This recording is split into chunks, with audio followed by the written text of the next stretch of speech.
Welcome back, baseball fans, to an Eliminating the Ohio Players expansion team video.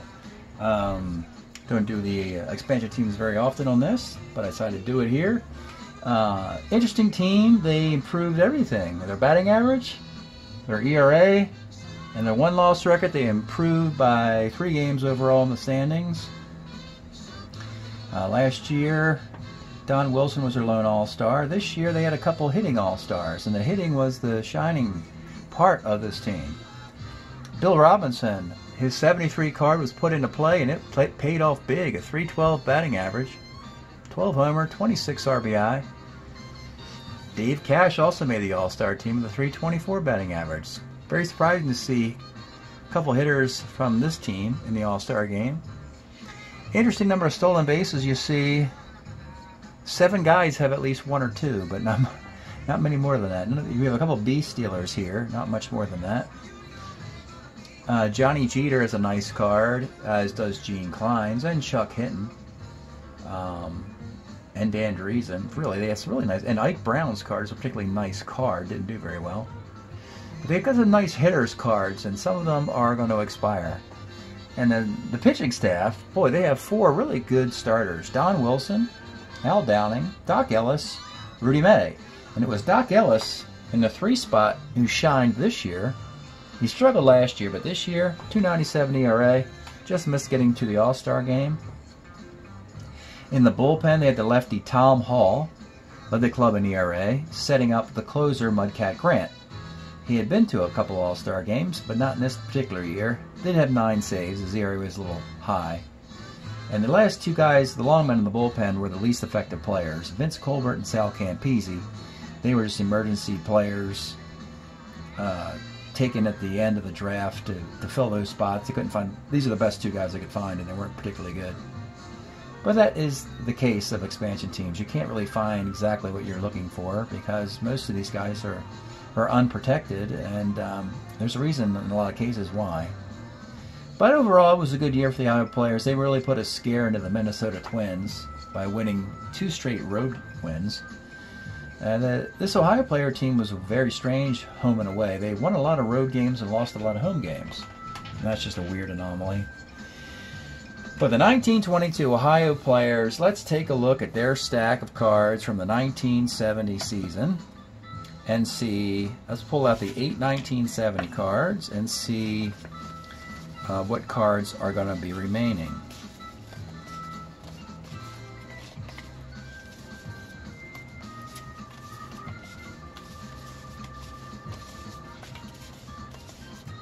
Okay. We have some pretty nice 1970 players here. Some good, some bad. But in some cases, the thing we have to find out for these expansion teams is, like, does it continue? Because a lot of times you're getting the best card they ever had in a 4-year timeline for that reason, because they only did it once, and then they don't continue very well. So we'll have to look at those cards at the end of this video. Let's look at the pitching staff first, though. Look at the offense and the pitching. 1, 2, 3, 4, 5, 6, 7. They have an even split. 7 hitters, 5 pitchers. That's the balance you're looking for. And there is some nice bats here. There really is. Klein's, Driesen, Jeter, Ike Brown, and Bill Robinson. Those are the good bats. Ike Brown is this is a really cool looking card. A lot of homers and walks and versatility. Outfield plus first, second, and third. So he'll play anywhere next year you need him to fill in the gap. Bill Robinson will be a starting outfield spot, as will John Jeter. Look at that nice card. 320 card. But those 2 guys will be in the outfield. Driesen will be playing first, though he could still play other positions. We'll have him play first. And then you have this Gene Klein's card. Another really cool 334 card. So they have some batting average here. But they also have Darryl Thomas, not so much, and Sonny Jackson, not so much. So it's like there's peaks and valleys in this offense. The pitching staff, they have a great rotation. My goodness. There it is, folks. A 4-man rotation of Don Wilson, Al Downing, Doc Ellis, Rudy May, and they have 1 relief pitcher, Vince Colbert, who's not particularly good. He would be the new long man, but they need a brand new bullpen. So they've got holes to fill, and we'll take a look at those 8 players in 1970 and see if this team can continue an upward climb in the standings. All right, baseball fans, we're going to take a peek at these Ohio players, what their future is for a fictional team where you just don't have consistency year in and year out. You like to catch lightning in a bottle and just shock the world one year and understand that it's just not going to be a zenith rather than a portent, so to speak. Anyway, the first player up for grabs is Dave Cash, and we said in the video you watched of the game, they're going to love this player throughout the decade. They snatched him away from the Pirates because they had Stennett at second. I don't think they're going to let him go to the Phillies either. They're going to hold on to him. He's going to be one of the most important players on this Ohio player team in this decade. And he is just really getting started here. So 70 was a 3-14 year in which he played about half the time, or less than half the time. And he's got 4 very good years coming up. An all-star appearance in 74 with MVP votes, would be for the Phillies, transitioning from Pittsburgh to Philadelphia. Again, Ohio doesn't care. They don't care if they get a Pittsburgh card or a Philly card. Phillies can ring the phone all they want. They're not getting it. Again, you have to have some foundational players for these expansion teams, or they're just going to get beat up all the time. So Philadelphia's going to have to find another second baseman for the mid-70s. Of that, you know, all the years are good. Doesn't matter too much. And then even gets better in 75 and 76. His glove gets better. The problem though is that by the end of this decade, by the time he turns 30, he's not that really good anymore. But anyway, Dave Cash, easily a keeper. We'll see him throughout the decade on the Ohio players as a foundational player. Next guy, Jim Hart, or Jim Ray Hart. And Jim Ray and Jim Ray Hart are both in the league, by the way. They both ended their career in 1974, for that matter. 2 different players. Third baseman and left fielder. The Giants let him go in a deal because they had Fuentes could play third, Chico Ruiz could play third, Ron Hunt could play third. So they didn't need this guy anymore. He had played the 60s for the Giants. He had a great career. By 1970, he starts to lose playing time, as you can see. In 71, 72, if this card exists, that's a nice card. In 86 plate appearances, 304 batting average. I don't think that card would exist, but we can take a peek and see if it does. He has a 73 card, where he splits time with the Giants and Yankees. That card will exist. But to qualify for waivers, you have to have a card in year 1. So we'll do a couple things. We'll see if he qualifies for waivers by having a card in year 1 for the Giants. And then we'll just look in 1972 and see if this better card even exists. Then they might just hold on to him because he's such a good player. So we're going to go to the Super D's site, superds.tripod.com, Gary's roster page. First going to look at the 71 original and see if we have Jim Hart still with the Giants as an infielder outfielder. Not listed there and not listed there. So that's the strike one. He cannot qualify for waivers because he doesn't have a card in the first year of next year, which is 71. The next trick we can do is we can see if the 72 card exists because we like that one better if it does. And here's your 72 Giants.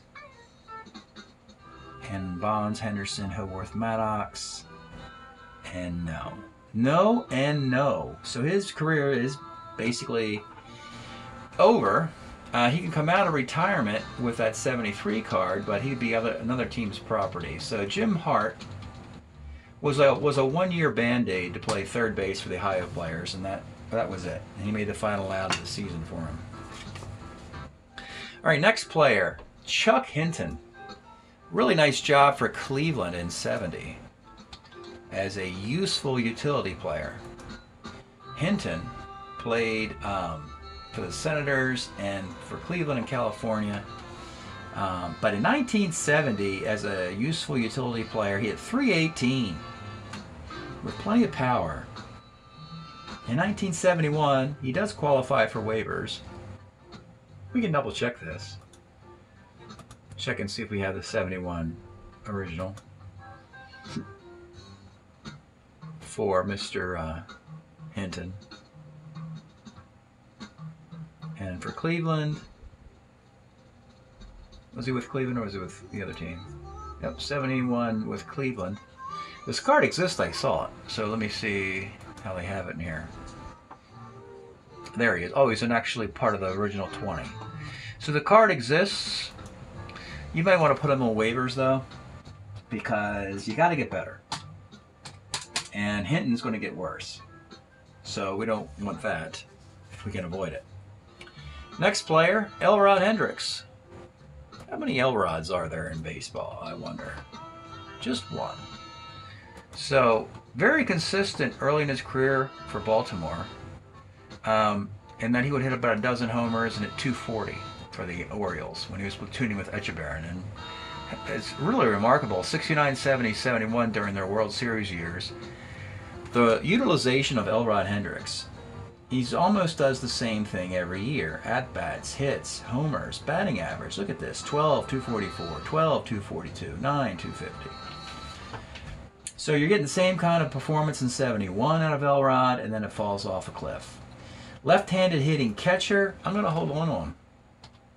Doesn't seem like a lot, but a left-handed hitting catcher with power is going to be useful in this era. So I'm going to hold on to Elrod. I mean, you had him in the present season. Why not? Why get rid of him? He's going to do the same thing. Oh, next guy is Roberto Pena. I think he might have played for an expansion team here between 65 and 71. He's got a Brewer hat on there. On the 69 expansion Padres. Played for the Cubs, Phillies, A's, and Brewers. His career will end in 1971. The card we just had was the 70 card where it's 238. And he, very similar to Elrod Hendricks, does the identical thing. 2 years in a row, similar performance. He was a 3E16 at short. If he's still a 3E16 at short, it'd be worth getting him for the defense. Let's tentatively make Roberto Pena a keeper. And if we find guys better in the rest of this analysis, we'll put them on waivers. It's not a big deal. All right, we got 5 hitters, and now we're going to get 3 hitters, 3 pitchers. And all these pitchers are going to be in the bullpen. The first of which is Sal Campisi.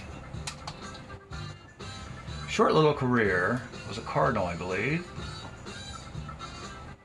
and a Twin. And his short little career was simply the year of 1970.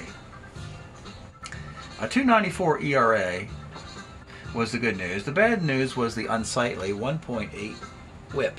Just walked too many guys, and that's really hurt the card. But he got into the league and participated, and that was about it. So his participation is over. Thank you, Sal Campisi, for contributing to my league for a year. All right, next up, the back of the Ohio bullpen. And, this is going to be troublesome.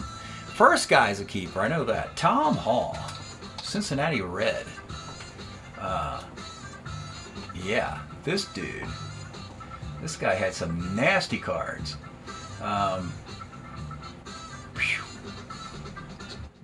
Buck 03, Buck 07, 1.1 whips. Oh yeah.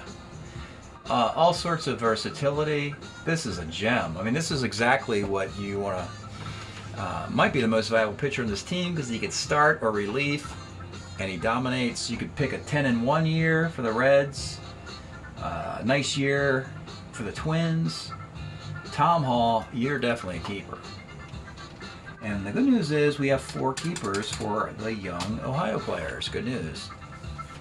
Our last pitcher, Mudcat Grant, would see his career end on the mound, I believe, facing the Minnesota Twins. A team that, he had some success for. In 65, he was an all-star, 21-game winner, would be in the 65 series. Eventually transitions to a reliever. Had 80 appearances in 1970. He still has some appearances left in him in the year of 71. we might have to chase this card down as well. It's a pretty decent card. He's got 102 innings in 71, split between Pittsburgh and Oakland. Two really good baseball teams, so that's good to know. So let's go see if there's what they did with him. Did they make him a Pittsburgh Pirate or an Oakland A in Strat? We'll look at both for Mudcat Grant, and then we'll just check and see if they made 2 cards or not. Oakland A's do not have a Jim Grant in the Basic 8, and in the extra players, they do not have a Mudcat Grant. In the National League, let's check the Pirates and see if he's in the Basic 8 of them. Don't see him here either. This would be a colossal failure if I don't see Mudcat Grant. Oh my God, folks. This is a failure of a Strat. So we do not have a 1971 card for Mudcat Grant. Let's go look at those stats again. 6-3 with a 3.17 ERA in 57 games, 102 innings. I don't know how you can not let a guy make a card for a dude who pitched 102 innings, mostly with the Pirates. Right there at age 35 with the Pirates, 75 innings. So should have been a Pirate. Now again, I'm looking at the Pirate pitchers. Blast, Bryles, Ellis, Justy, Johnson, Keeson, Moose, Walker. And maybe because the Pirates won the World Series, he might not have been on the World Series roster. I'm going to check that as well. Davalillo, Miller, Pagan, Stennett. And is there any little addendums down here? No, there's no... You know, these original first edition sets did not have a lot of those extra nameless cards or cards in both leagues. But I'm going to do one more little trick here for Mr. Mudcat. I'm going to see what happened in 71 regarding postseason. See if he was on that World Series roster. He should have got a World Series ring, you'd think. Well, he started the year with Pittsburgh and finished with Oakland, as it turns out. You see that? He's on the A's in their postseason appearance in 1971 against Baltimore. Pitches a couple innings. So going back to the top of the card, his first 75 innings were with Pittsburgh, and then he moved to Oakland by the end of the season. Let's look at the transaction wire here. Probably put on waivers, I guess. Mudcat Grant. Interesting way of seeing his end. Okay. Yep, August. So there it was, August 10th. He had thrown 75 innings for the Pirates, and then he was purchased by the A's to give him an extra arm in August and September. The A's made the playoffs. They would have won the American League West. They faced the Orioles in the American League Championship Series. They lost to them. Mudcat threw a couple innings in the ALCS. Then the A's released him in November of 71. So, let me just double check Oakland again. Blue, Dobson, Fingers, Hunter, Knowles, Locker, Odom, and Segui. And the Oakland extra players again. Blefary, Hegan, Klimkowski, and Jim Rowland. Yeah. Well, there is no more Mudcat Grant. His career's over. So that's the end of the analysis. If the Ohio players, they could roll into next year with these 4 keepers, and then they have to move one of these retired players to another team and get a waivered player. But they could keep these 4 guys and go into next season, and hopefully get some young players in 73 and 74 to help the team out. All right, that's it for this analysis of eliminating the Ohio players. Thanks for checking out these videos, and we'll see you next time.